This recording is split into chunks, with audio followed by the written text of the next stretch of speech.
to their communities. Therefore, we have to make our judgments available, and that is why we have now set in motion the digital Supreme Court reports. The digital Supreme Court reports is a free resource which we have provided for judges and lawyers across India, which makes available all the judgments of the Supreme Court in a digitized form, freely available on the website of the Supreme Court. This is an effort to promote legal literacy, to allow for young lawyers who have no resources to pay to subscribe to these judgments. Second barrier, distance. Litigants can't come to the capital of every one of our large states, and West Bengal is no exception. It's a very large state. Maharashtra, where I grew up, is a very large state. Uttar Pradesh, where I had to do my work as a Chief Justice, is an exceptionally large state. How many litigants can actually come to the court, sometimes only to be told that ye to tarik pe tarik mil gayi? That means we are essentially ousting the litigant from the process of dispensing justice in our courts. Video conferencing, which was initiated during COVID-19, has two clear benefits. It provides for decentralized access to justice. Across India, there are demands that benches of the High Court should be created at more than one place. The Calcutta High Court, of course, has a bench at Jalpaiguri. It has you even have a bench at in Port Blair. Just as the Bombay High Court has a bench in Goa apart from Nagpur and Aurangabad. Allahabad has a bench in Lucknow, so many others. Madhya Pradesh has a bench in Jabalpur and Indore and Gwalior. Jabalpur, the principal seat. Now, what technology does is to allow for decentralized access to our courts. Why should access to the High Court, or for the matter the Supreme Court, be confined to one location? I always ask myself the question, is the Supreme Court of Tilakmarg, or is it the Supreme Court of India? Physically, we are situated in Tilakmarg, but we must open up the access to our courts to lawyers and citizens across India. Each citizen must know that the smallest case which comes to the Supreme Court, and that is a criticism of us judges. People tell us, why do you take up these small cases? Why are you so concerned about somebody who has been denied bail for an NDPS offense? My answer is very simple. Somebody who is a carrier in an NDPS case, for instance, or somebody who is guilty of a small assault and who is in jail for 8 months, 1 year or 2 years, will the Supreme Court not look at them? Now, the reason why I mention this is that technology allows us to listen to lawyers from across India, to hear the voices of those who are closest to the clients. That promotes a great deal of confidence in the work.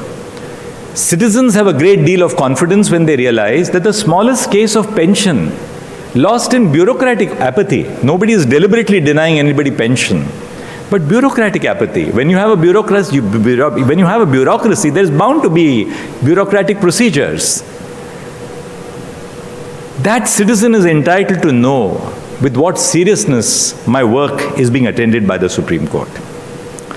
The third important barrier, the lack of awareness of court procedures. A citizen does not know what procedures are involved between the time that a case is lodged in the filings counter of the court to the first hearing in the Supreme Court. E-filing, which we have adopted, and not giving you all the figures, because I thought giving you all the figures and the great success story, every success story also tells us of still the work which is to be done. So I'm not giving you only part of the statistics. That's not my purpose. I thought I'll speak to you heart to heart. E-filing enables citizens to have streamlined access to justice.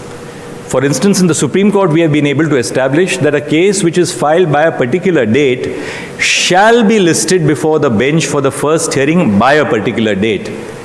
In many high courts, for instance, I am very deeply concerned about the fact that even urgent applications for bail will not be taken up for months on an end.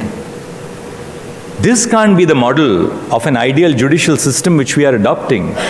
We must give to citizens an assurance that a case which is filed by a particular date will be placed on the bench in the hands of a court which will deal with that grievance by a particular date. The National Judicial Data Grid, The National Judicial Data Grid is a mine of data, pending cases, disposed of cases. It goes down from the central level down to the last small court in the taluka. It has drill down features going down to the last case. End step.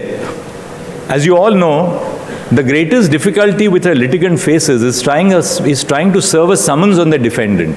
The defendant will be away from home, away for a marriage, in hospital. 20 different reasons why a summons cannot be served. The poor plaintiff will languish, trying to at least get the summons to be served. Technology has given us a very simple solution, which is the end step. The end step is a simple phone which works on a GPS, which identifies the location of the process server. When the process is served on the defendant, it will log in by the means of GPS when it was served, takes a picture and logs it onto the server. That's end step. Interoperable criminal justice system. Somebody who lodges an FIR, has the FIR been registered? What is the action taken on the FIR? It enables us to lift every aspect of an FIR as judges that we want to know in the course of the hearing of a bail application. Faster, which Brother Sivagnanam mentioned. The Supreme Court grants bail in a case. How do you ensure as judges that the order of bail has been implemented? The other day I came across an order of bail which was passed by one of our high courts. The judge of the high court, while disposing of the bail application, directed the trial judge to impose stringent conditions for the grant of bail, because the offense was, according to that judge, not what a fairly serious offense. What the trial judge did was, while imposing the bail conditions, he directed a cash deposit of 10 lakhs with a surety in the like amount. 7 months after bail was granted, the lawyer was before us saying, for 7 months my client is languishing in jail because I have just not been able to put up the kind of surety for the grant of bail. So we have now developed a system called Faster in the Supreme Court. The system operates on the basis of blockchain technology.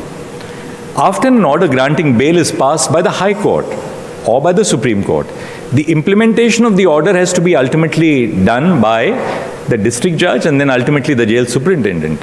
Has the copy of the order been served on the jail superintendent? Has that order been made available to the district judge for implementation?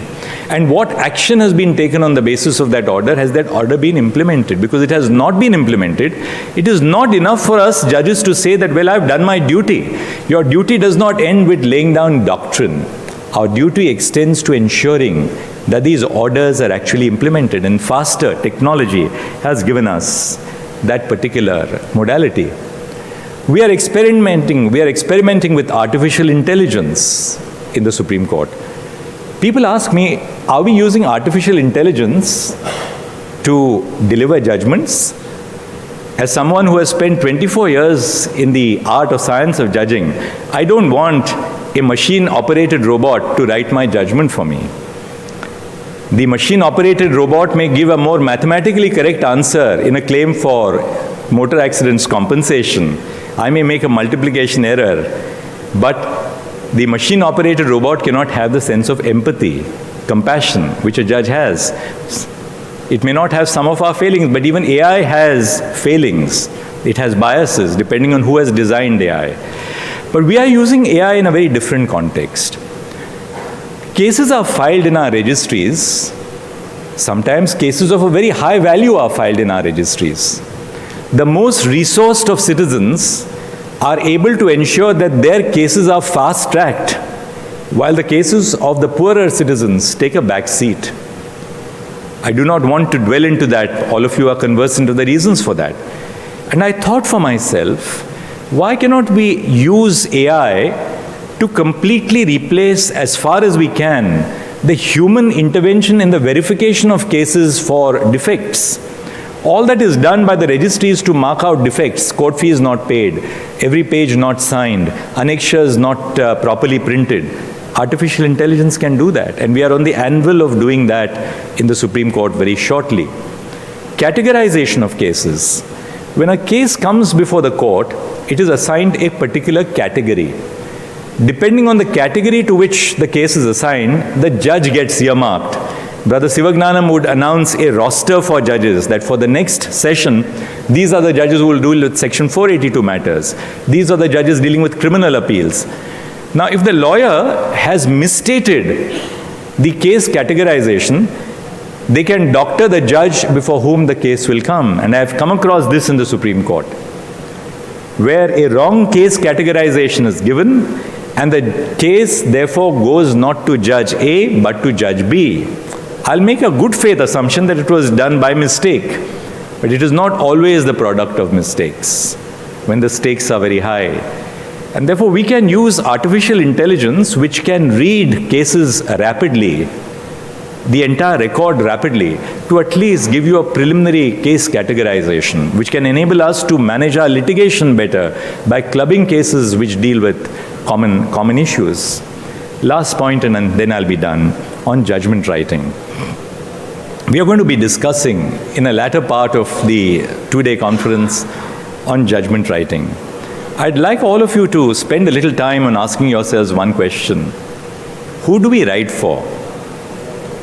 Do we write for judges? Do we write for lawyers? Or do we write for those for whom we are delivering justice? What I'm trying to therefore emphasize is, in the way we write, our effort should be not to complexify the legal problem, but to render that problem as simple as you can. Simplicity, mind you, is not an easy art. It's the most difficult art. Because simplicity, the more simple you are, is a reflection of how uncluttered your mind is. A cluttered desk of a professional is a sign of a confused person who sits at the desk.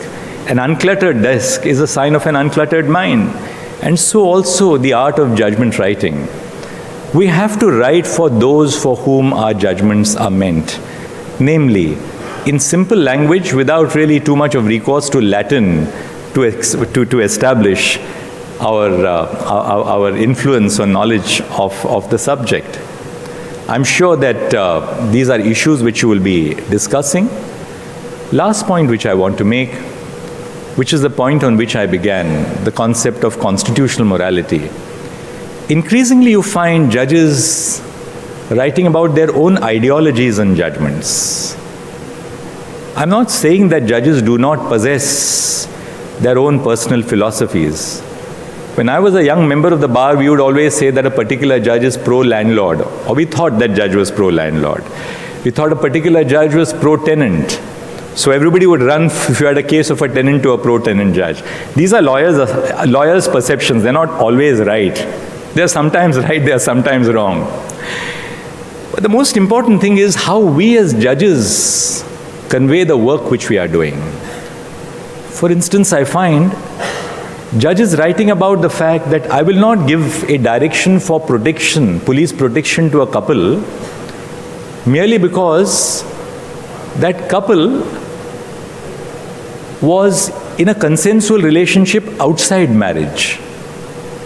But our law protects relationships in the nature of marriage which are not exactly marital relationships. Yet you find judges writing that if you have not entered into a marriage and you are yet staying together, I as a judge will not grant a direction of protection of that couple, that young couple, even if there's a risk that that couple may be subjected to an honor killing. Is that the true nature of a judge? Or are we giving effect to our own personal ideas about what is moral or immoral in place of constitutional morality?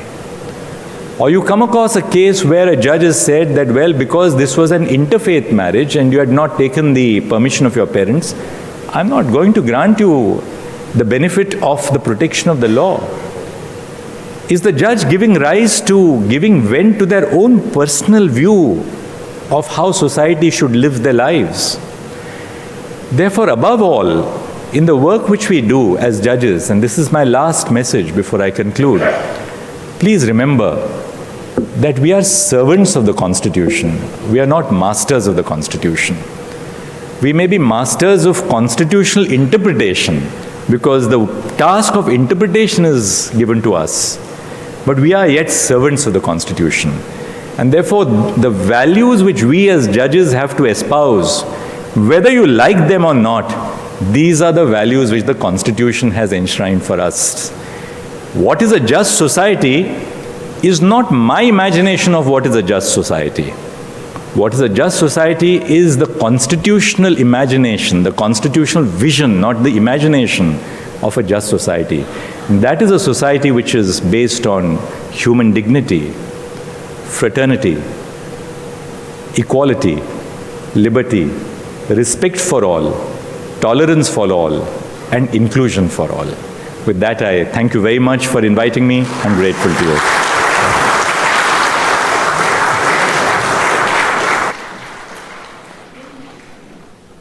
Thank you, my Lord, the Chief Justice of India, for the address that could only have emanated from a jurist par excellence, whose legal intellect has found nirvana in the perfect syncretic union of Occidental jurisprudence and indigenous principles of justice or nyaya. Honorable dignitaries, brothers and sisters of the district judiciary of the participating states, ladies and gentlemen, within the next few minutes, the inaugural session would come to an end.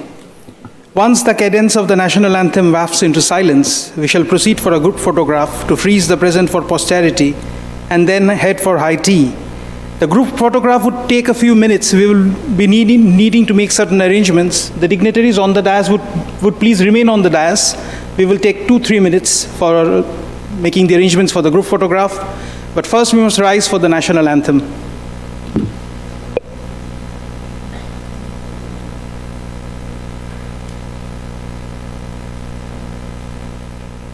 जनगण मन अधिनायक जय हे भारत भाग्य विधाता पंजाब सिंध गुजरात मराठा द्राविड़ उत्कल बंगा विंध्य हिमाचल यमुना गंगा उच्चल जलधि तरंगा तव शुभ नामे जागे तव शुभ आशीष मांगे गाहे तव जय गाथा जन गण मंगलदायक जय हे भारत भाग्य विधाता जय हे जय हे जय हे जय जय जय जय हे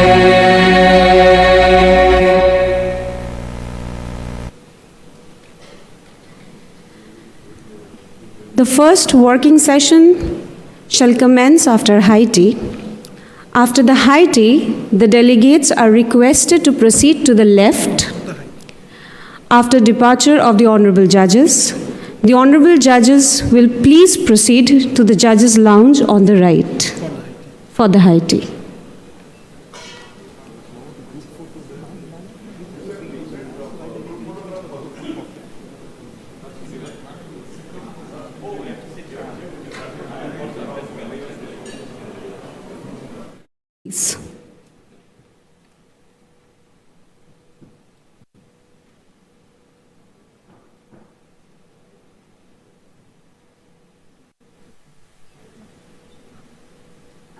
Thanks a lot for giving me this opportunity.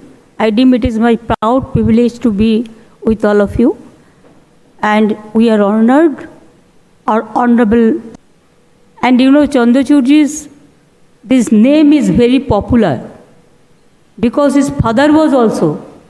And generation to generation, they are busy with this work and they serve the country and the people for a greater sense. So no need for introduction, but need for his revolutionary steps for digital India and for e-law system. Mr. Gawa, thank you so much for coming over here. Bindalji, Aniruddha, sorry, I should not say Aniruddha, but our Bengali, the habit is Dada and Didi. it is to give them respect. So, Mr. Aniruddha Bose, Dipankar Da and Dipankar Datta, আমাদের Chief Justice of Calcutta High Court, আমাদের হরিশ ট্যান্ডনজি, জয়মাল্য বাগচিজি, IP Mukherjee, Attorney General ji, my colleague, Law Minister Malay Ghatok, my Finance Minister Chandrima Bhattacharya, all the judges of Calcutta High Court, and all the judges from District Judiciary and Northeastern part also, and all the registered also. I don't know what to speak, but please consider me as your family member, because I also belongs to this law fraternity. In my life, 3-4 cases I also fought, and they offered me one ground. I preserve it. Whenever I'll be allowed to practice regularly, not for me, but for public works, for development works. And sometimes I have seen, to give the briefing, it may not be proper in every cases. So it is better if we can fight ourselves, then at least who knows the things, at least may get the opportunity, because now also I am continuing the Bar Association membership. So please give me the live member.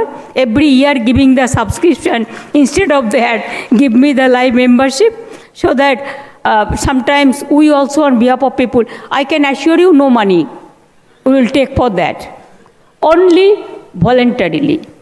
Sir, thank you very much. This judiciary is an important temple for us. It is just like Mandir, Masjid, Gurudwara and Girja. It is our supreme authority for delivering the justice to the people, the last frontier for getting justice and upholding constitutional rights. I believe this judiciary is government of the judiciary, by the judiciary, for the judiciary. No. Government, this judiciary is of the people, by the people, and for the people. If judiciary cannot help us, means not me, the common people, then where the people will get the justice?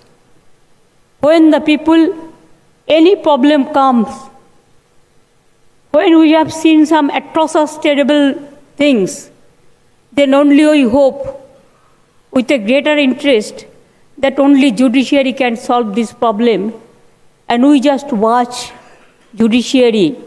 We think they are our the big pillar of the foundation of this country, to save the democracy, to save the constitution, and to save the people interest and everything. We are honored and grateful, and I think our privilege, that Mr. Chandrachudji has initiated so many things, especially for... Madam Chief Minister, if you may please.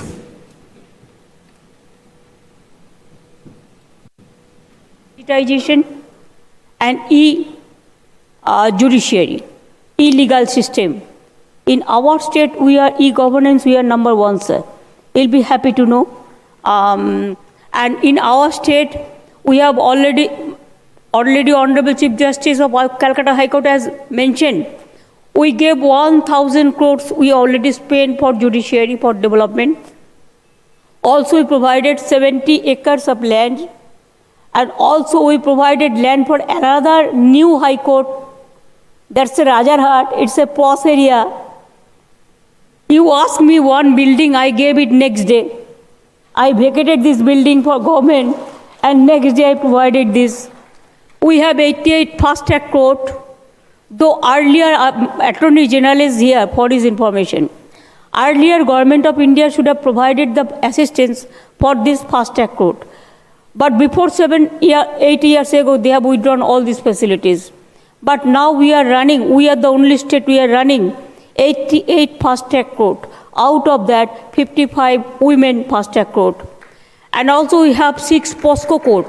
We have 19 human rights courts.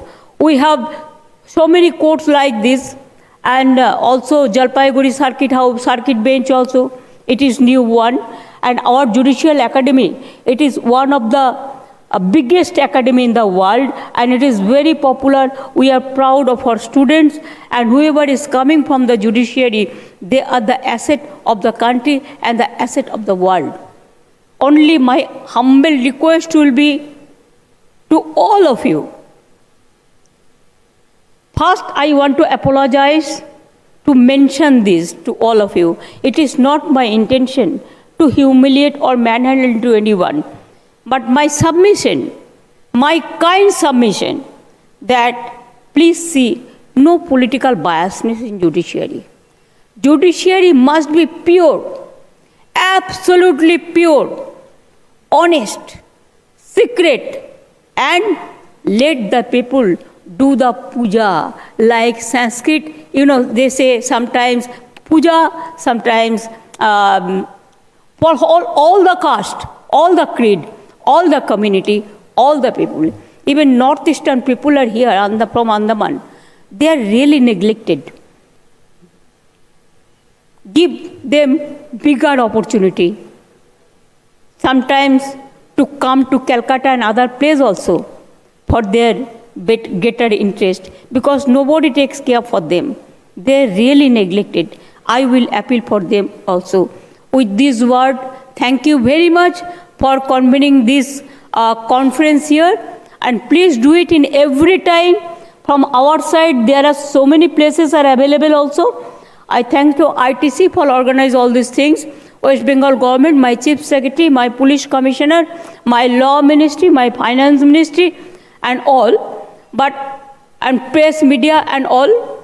But at the same time, I will request you to do it more and more, so that we can interact and we can open our mouth also.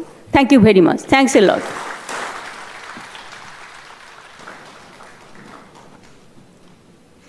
Thank you, Madam Chief Minister, for the special address. And now the honorable dignitaries present in this August conference, brothers and sisters of the District Judiciary, ladies and gentlemen, may I now call upon the Honorable Chief Justice of India, Dr. D.Y. Chandrachud, to give voice to the keynote address. My Lord, the Chief Justice of India.